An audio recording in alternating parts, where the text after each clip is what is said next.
Hello everyone, welcome to the part 2 of diversity of living organisms. तो आज हम इसमें कॉन्सेप्ट करेंगे that is biodiversity. Bio means living and diversity means variation. So क्या variation occur करती है organisms के बीच में? Morphology that is difference in the external character. Anatomy मतलब इंटरनल कैरेक्टर में क्या डिफरेंसेस है. हैबिटेट रहते कहाँ हैं और व्हाट आर द हैबिट्स, उनकी हैबिट्स क्या रहती हैं. तो अराउंड 1.25 मिलियन जो स्पीशीज़ हैं अभी तक नोन है. एंड अगर हम देखें कुछ पास्ट ऑर्गेनिजम्स के हमें क्या मिलते हैं, इम्प्रेशंस मिल जाते हैं, कुछ के रिमेन्स मिल जाते हैं, जैसे बोन्स मिल गई. ठीक है, तो उनको हम क्या बोलते हैं, फॉसिल्स. और जो माइक्रो फॉसिल्स होते हैं उनमें क्या होता है, माइक्रो ऑर्गेनिज्म के रिमेन्स मिलते हैं. ऑलराइट. उसके बाद आज हम करेंगे इसमें कुछ टर्मिनोलॉजीज़, कुछ साइंटिस्ट, इम्पॉर्टेंट साइंटिस्ट के नेम. एंड लास्ट में करेंगे हम कुछ बुक्स जो साइंटिस्ट ने लिखी हुई हैं. तो फर्स्ट ऑफ ऑल टर्मिनोलॉजीज़ में हम करेंगे सिस्टेमैटिक्स. तो यहाँ पे दो टर्म्स हैं, एक सिस्टेमैटिक्स आएगी, आगे आएगी एक टेक्सोनॉमी. ठीक है, तो जो सिस्टेमैटिक्स और टेक्सोनॉमी है वो सिमिलर ही हैं एक दूसरे से, but there is a some difference, technical difference. तो सिस्टेमैटिक्स की फ़र्स्ट ऑफ ऑल डेफिनेशन किसने दी थी, सिम्पसन ने. और ये सिस्टेमा वर्ड से ओरिजिनेट हुआ है, that is a Greek word जिसका मतलब होता है ऑर्डर या सीक्वेंस. फिर इसके फीचर्स क्या रहते हैं, तो you have to remember only 2 points. एक तो क्या कि डाइवर्सिटी ऑफ लिविंग बीइंग्स के बारे में पढ़ते हैं और किस बेसिस पे पढ़ते हैं, बाय डूइंग देयर कंपैरिजन और इवोल्यूशनरी स्टडीज़. अभी हम आगे पढ़ेंगे कि ये इवोल्यूशनरी स्टडीज़ में होता क्या है. और बेस क्या लेंगे, morphology, anatomy, habitats and habit. So ये बेस आ जाता है. उसके बाद हम देखेंगे अगर बेसिक क्या है सिस्टेमैटिक स्टडी का, तो 4 पॉइंट्स रहते हैं. Number 1 characteristic, identification, classification and last में नॉमेनक्लेचर. ऑलराइट.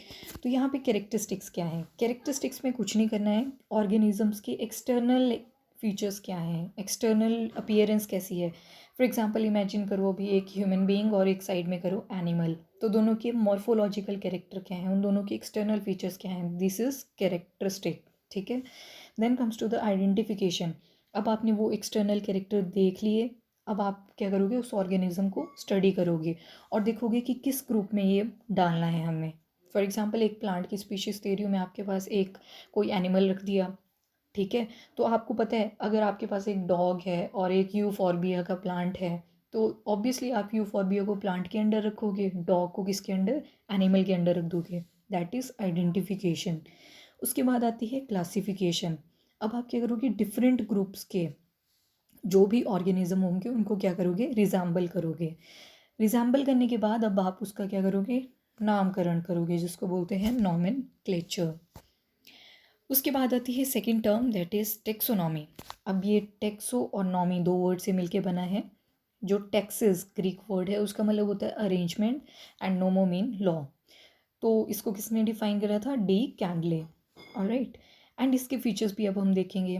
तो ये किस किस चीज़ के, अब देखो इसके नाम से क्लियर हो गया कि एक तो अरेंजमेंट है, ऊपर से लॉ है. तो लॉ मतलब we have to follow some principles and procedure.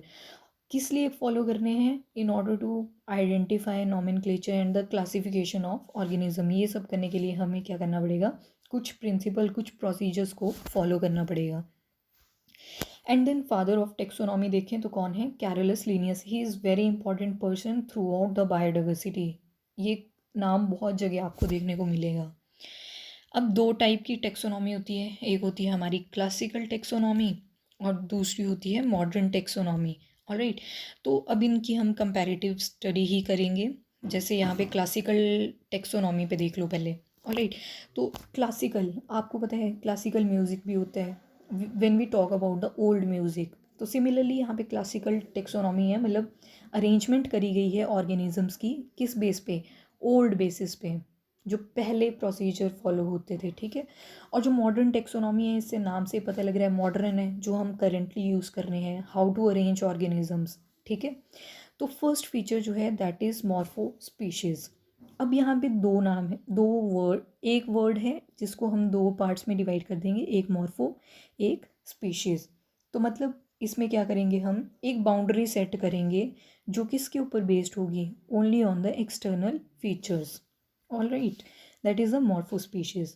अगर हम बायोलॉजिकल स्पीशीज़ की बात करें, that is in case of the modern taxonomy, तो बायोलॉजिकल स्पीशीज़ मतलब ऐसी स्पीशीज़ जो आपस में ब्रीड कर सकती हैं, मतलब एक ही ग्रुप होगा जो कि आपस में ब्रीड कर सकते हैं, ठीक है। फॉर एग्जांपल ह्यूमन है, they can do reproduction only with the human being, ठीक है, तो वही है इसमें भी बायोलॉजिकल स्पीशीज़। उसके बाद क्लासिकल टेक्सोनॉमी देखें तो इसको बोला गया है टोपोलॉजिकल कॉन्सेप्ट। तो ये topological concept, this is again a very important term. And topological concept में क्या बोला जाता है कि इसमें कुछ एक इंडिविजुअल्स लेंगे हम, ठीक है, ज़्यादा नंबर नहीं होगा, कुछ एक इंडिविजुअल ले लेंगे, उनके स्पेसिमेन को हम प्रिजर्व कर लेंगे इन ऑर्डर टू स्टडी, ठीक है, उसको बोलते हैं टोपोलॉजिकल इफेक्ट। तो टोपोलॉजिकल इफेक्ट में क्या हुआ, सिंपली कि हमने कुछ इंडिविजुअल्स लिए किसी ग्रुप के।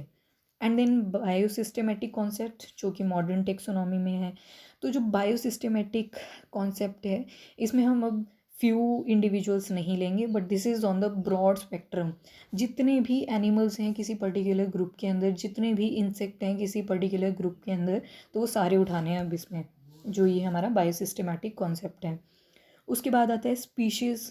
इसमें स्टैटिक रहेंगी in case of the classical, and species जो हैं they are dynamic in case of the modern. अब स्टैटिक और डायनेमिक का मीनिंग पता है तो ये क्लियर है। जो थर्ड और फोर्थ पॉइंट है दोनों साइड वो सेम है, we can compare them. Static मतलब है, स्टैटिक है, कोई चीज़ है वो एक ही जगह पे स्टिल है, स्टेगनेंट है, ठीक है। और डायनेमिक मीन्स कोई चीज़ जो है वो कॉन्टिन्यूसली मूव कर रही है। तो स्पीशीज़ मतलब स्टैटिक है, स्टैटिक ही रहेंगी। फॉर एग्जांपल मैंने आपको कोई 4-5 एनिमल्स दे दिए XYZ, तो आप क्या करोगे, उनको सिर्फ एनिमल में पुट करोगे, तो आपको बस एनिमल का पता है कि ये एनिमल में आते हैं, ठीक है। But in case of the dynamic, you have to look up on the species. Dog है, कैट है, हॉर्स है, you have to work on the individual animal. All right. और अगर स्पीशीज़ स्टैटिक हैं तो वहाँ पे कोई इवोल्यूशन नहीं होगा, कोई चेंज नहीं होगा, ठीक है। और अगर डायनेमिक है स्पीशीज़ तो वहाँ पे ऑब्वियसली चेंज होगा, that is evolution will occur. उसके बाद नॉमेनक्लेचर। तो क्या नेम दिया हमने किसी ऑर्गेनिज्म को, तो उसके बारे में पढ़ेंगे। तो दो टाइप के नेम होंगे, एक होगा अपना कॉमन नेम, एक होगा साइंटिफिक नेम। कॉमन नेम में, जो कॉमन नेम है इसको हम वर्नाक्यूलर नेम भी बोलते हैं। इसके फीचर्स देख लेते हैं। एक तो ये बहुत ही माइनर और मेजर कैरेक्टर्स पे डिपेंड करता है, ठीक है। और दूसरी बात, बहुत सक्सिंक्ट है, बहुत ब्रीफ में होता है। ऑलराइट। और जो रेजिडेंट्स होते हैं किसी भी पर्टिकुलर एरिया के, उनको कॉमन नेम ही पता होता है किसी भी चीज़ का। फॉर एग्जांपल मैंगो जो है वो आम होता है इन हिंदी, बट अगर आप थ्रू आउट द कंट्री ही घूम लोगे ना इंडिया के, तो आम के ही आपको पता नहीं कितने नाम मिल जाएंगे। So that is a very local name. Alright. जैसे यहाँ पे मैंने एग्जांपल लिया है क्या, दोधक, ये दोधक। तो आप साइड में देख रहे हो एक प्लांट की मैंने इमेज लगा रखी है, इसका नाम होता है यूफॉर्बिया। तो यूफॉर्बिया क्या करता है, ये करते हैं मिल्क सिक्रेट, ठीक है।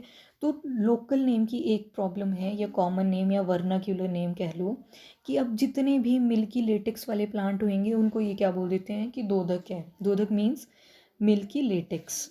ऑलराइट। तो ये हो गया वर्नाक्यूलर नेम के बारे में। अब जो साइंटिस्ट हैं या बायोलॉजिस्ट हैं वो वर्नाक्यूलर नेम क्यों यूज़ नहीं कर सकते, अब इनके कुछ डिसएडवांटेजेस हैं वर्नाक्यूलर नेम की, क्यों हमें साइंटिफिक नेम्स की ज़रूरत पड़ी। तो वर्नाक्यूलर नेम की क्या डिसएडवांटेजेस रहती हैं। तो एक तो जो कॉमन नेम है वो अगर आप थ्रू आउट द वर्ल्ड जाओगे तो सभी जगह सेम नहीं होगा, ठीक है। दूसरे, जो माइक्रो ऑर्गेनिज्म है वो तो लोकेलिटी में यूज़ ही नहीं होते, तो उनका तो कोई नाम ही नहीं है। उसके बाद कुछ वर्निकुलर नेम्स जो होते हैं उनका कोई मीनिंग नहीं होता। फॉर एग्जांपल ये जो मैंने साइड में एक फ्लावर लगाया है, दिस वन, इसका नाम है यस्टरडे, टुडे एंड टुमारो। तो ये कोई नाम हुआ फ्लावर का? नो। तो this is a vernacular name जिसका कोई मीनिंग नहीं है, but this is a flower. Because अगर मैं बोल दूँ आपको यस्टरडे, टुडे एंड टुमारो, इकट्ठा बोल दिया मैंने, तो आपको लगेगा मैं पिछले कल, आज की और अगले कल की बात कर रही हूँ, but this is the name of the flower. फिर इसको साइंटिफिक नेम दिया गया है, दैट इज़ द ब्रूनफेल्सिया हॉपनिया। तो ये साइंटिफिक नेम अभी हम करेंगे नेक्स्ट स्लाइड में। तो उसके बाद आता है वर्निकुलर नेम जो होते हैं उनके कुछ इनकरेक्ट मीनिंग भी होते हैं। आई थिंक आप सभी ने सुना है star fish, jelly fish, but नाम में तो इनके क्या है, फिश फिश फ़िश नाम है इनके वर्ड में, बट ये एक्चुअल में फ़िश नहीं है। जो फिशेस के कैरेक्टर होते हैं वो कैरेक्टर इनमें नहीं है। जेली फिश देखें अगर तो ये निडेरियन है, स्टार फिश देखें दैट इज़ अ इकाइनोडर्म। ये निडेरिया क्या होता है, इकाइनोडर्म क्या होता है, ये अब हम अगले लेक्चर में पढ़ेंगे। ऑलराइट, देन सिंगल ऑर्गेनिज्म जो होता है उसको से बहुत सारे नाम से भी जाना जाता है। फॉर एग्जांपल अगर मैं वाटर लिली का एग्जांपल देखूं तो उसके 81 डच नेम्स हैं और 44 फ्रेंच नेम्स हैं। तो इतने सारे नेम्स हैं, how can you memorise all the names. So single organism के एक से ज़्यादा नेम्स हो सकते हैं। फिर उसके बाद हमें ज़रूरत पड़ी बाइनोमियल नॉमेनक्लेचर की।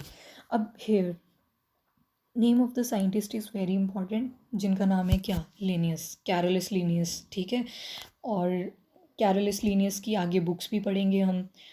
तो बाइनोमियल नॉमेनक्लेचर के क्या रूल्स रहते हैं, उससे पहले हमें कुछ टर्म्स हैं, कुछ फुल फॉर्म्स हैं, वो याद करनी पड़ेंगी। जैसे ICBN है, ICZN है, ICBEC-N है, एंड देन ICNCP है।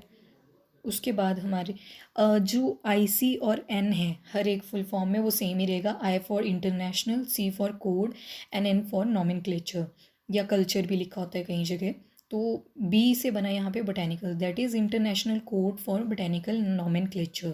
आगे Z आ गया तो Z से जूलॉजिकल बन जाएगा। आगे बैक आ गया, back for bacteriological, and NCP आ गया, that is a code of viral nomenclature. Because ये फुल फॉर्म्स मैंने इसलिए पहले ऐड कर दी क्योंकि आगे according to ICBN, according to ICZN, जब भी किसी का नॉमेनक्लेचर होगा तो वहाँ पे डायरेक्ट लिखा होगा ICBN, ICZN। ऑलराइट, तो आपको इन टर्म्स का पता होना चाहिए। तो अब रूल्स क्या रहते हैं बाइनोमियल नॉमेनक्लेचर के। एक ही नाम होगा और उसके अंदर दो वर्ड्स होंगे। फर्स्ट जो होगा that is generic, and second जो होगा दैट इज़ स्पेसिफिक। जो जेनरिक होगा उसका जो फर्स्ट लेटर है we have to write it in capital, and जो स्पेसिफिक है वो स्मॉल लेटर्स में है। जब हम प्रिंट करेंगे, प्रिंट जैसे मैंने ये स्लाइड्स बनाई है तो मैंने यहाँ पे प्रिंट करा है तो that would be in italics. But अगर राइट करेंगे, for example if I am writing in this way, ये जैसे ये मैंगो का लिख दिया मैंने मैंजी फेरा, ठीक है, तो मुझे क्या करना पड़ेगा, उसको अंडरलाइन करना पड़ेगा। एंड देन डिस्कवरर का फुल नेम लिख लो, चाहे से एब्रीवेशन लिख लो। और अगर नंबर, फॉर एग्जांपल अगर एक ही साइंटिस्ट ने एक या दो तीन नाम दे रखे हैं किसी भी प्लांट के, फॉर एग्जांपल एक प्लांट, एक मैंगो ले लो, उसका मैंजीफेरा इंडिका है, अगर इसको कैरोलस लीनियस ने ही दिया है तो इसमें 1 लिख दिया, ठीक है। और मान लो किसी और ऑर्गेनिज्म या किसी प्लांट का नाम भी कैरोलस लीनियस ने ही दिया है तो उसको लिखेंगे रोमन स्क्रिप्ट्स में 2। उसके बाद आता है लैंग्वेज जो है इसमें कौन सी यूज़ करी है, लेटिन। बिकॉज अब कॉन्फ्लिक्ट पड़ गया कि अगर कंट्रीज़ कोई मीटिंग होगी अमंग द साइंटिस्ट तो किस नाम से हम उनको बोलेंगे, तो उसके लिए एक लैंग्वेज यूज़ कर ली गई दैट इज़ द लेटिन। और लेटिन जो है वो क्या है, लेटिन को माना जाता है डेड लैंग्वेज, मतलब इसकी आप स्पेलिंग्स चेंज नहीं कर सकते, जो एक बार स्पेलिंग लिख दी दैट इज़ फिक्स। उसके बाद बोलते हैं कुछ स्पेसिफिक नेम जो होते हैं they can be given to different genera. इसमें मैं आपको 2 एग्जांपल दूंगी, मैं डिस्क्रिप्शन में डाल दूंगी, मैं यहाँ स्लाइड में डालना भूल गई थी कि जो स्पेसिफिक नेम है वो सेम हो सकता है ऑल्दो जो जेनरा है वो डिफरेंट है, बट वाइस वर्सा नहीं होगा। मतलब अगर सेम जेनरा है और डिफरेंट स्पीशीज़ हैं तो वो नहीं होगी चीज़। अब यहाँ पे Mimosa pudica that is touch me not इसका लोकल नेम है, and Mimosa pudica is the binomial name. तो ये जो फर्स्ट वर्ड है that is Mimosa, this is a generic name, और जो प्यूडिका है दैट इज़ स्पेसिफिक नेम। अब एम देखो that is in capital letter while P is in small letter, because यहाँ पे सेकेंड पॉइंट में लिखा था कि जेनरिक जो होंगे they will start with the capital letter and specific will start with the small letter. और मैंने इनको इन इटालिक्स में लिखा है बट मैंने इनको अंडरलाइन नहीं किया है, वाई, बिकॉज मैंने ये प्रिंट करे हैं, ठीक है। एंड लैंग्वेज जो है वो लेटिन है। उसके बाद एडवांटेजेस क्या रहती हैं साइंटिफिक नेम्स की। एक तो सिंगल नेम चलेगा थ्रू आउट द वर्ल्ड, जितनी भी कंट्रीज़ हैं सभी पे एक ही नेम चलेगा। And then no change in the spelling, because Latin language use करिए तो आप स्पेलिंग्स चेंज नहीं कर सकते। एंड जो नेम होगा वो स्पेसिफाई करेगा कि स्पीशीज़ का क्या रिलेशनशिप है with other same genus, same genus के साथ क्या रिलेशनशिप है। कॉम्प्रीहेंसिव है, ऑल्दो जो हमारे वर्निक्यूलर नेम थे दे वर सक्सिंक्ट, दे वर वेरी ब्रीफ, बट जो ये साइंटिफिक नेम्स हैं दे आर वेरी ब्रॉड। उसके बाद आता है जो न्यूली डिस्कवर्ड ऑर्गेनिजम्स हैं उनको इजीली साइंटिफिक नेम दिया जा सकता है, उसके कैरेक्टर स्टडी करो, उसकी बायोलॉजिकल स्पीशीज स्टडी करो, बायोसिस्टमैटिक कॉन्सेप्ट स्टडी करो, एंड देन उसका हम नॉमेनक्लेचर कर सकते हैं। उसके बाद कुछ इंपॉर्टेंट साइंटिस्ट का नाम आएगा। Father of biology and father of zoology वो सेम है, एरिस्टोटल। और फादर ऑफ बॉटनी कौन है? थियोफ्रेस्टस। बायोलॉजी में जितने भी लिविंग ऑर्गेनिज्म है वो सारे इकट्ठे आते हैं। जूलॉजी में एनिमल्स की स्टडी करी जाएगी एंड बॉटनी में प्लांट्स की स्टडी करी जाएगी। उसके बाद father of medicines, father of medicines कौन है? Hippocrates. And then father of taxonomy, ये हमने पहले भी कर लिया, कैरोलस लीनियस। और जो बाइनोमियल नॉमेनक्लेचर था वो भी किसने डेवलप करा था? कैरोलस लीनियस ने। And then father of new systematics, ये आई थिंक मैंने मॉडर्न टेक्सोनॉमी में भी ब्रैकेट में लिखा था। मॉडर्न टेक्सोनॉमी को ही न्यू सिस्टेमैटिक्स भी बोला जाता है, और किसने कहा था? Sir Julian Huxley. तो ये साइंटिस्ट जो हैं बहुत इंपॉर्टेंट हैं, एंड आप एक दो बार नोटबुक पे भी लिखोगे तो आपको याद हो जाएंगे।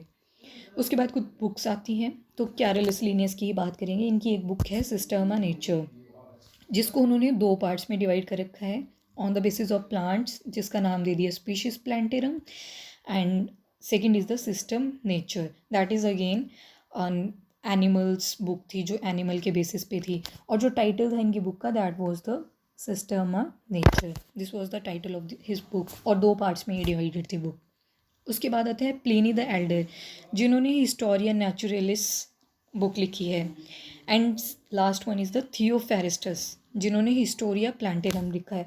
थियोफेरिस्टस से आप याद रख सकते हो प्लांटेरम, प्लांटेरम क्या इंडिकेट कर रहा है यहाँ पे? That is plant. तो आप यहाँ से याद रख सकते हो कि अगर आपको MCQs भी आते हैं कि हिस्टोरिया प्लांटेरम किसने लिखी थी, तो वहाँ पे ऑप्शन तो दोनों ही आएंगे for sure, that is Pliny the Elder as well as Theophrastus. तो you can memorise this from father of biology, father of botany कौन है? थियोफेरिस्टस। तो उन्होंने ये बुक लिखी है, that is the Historia Plantarum. Thank you.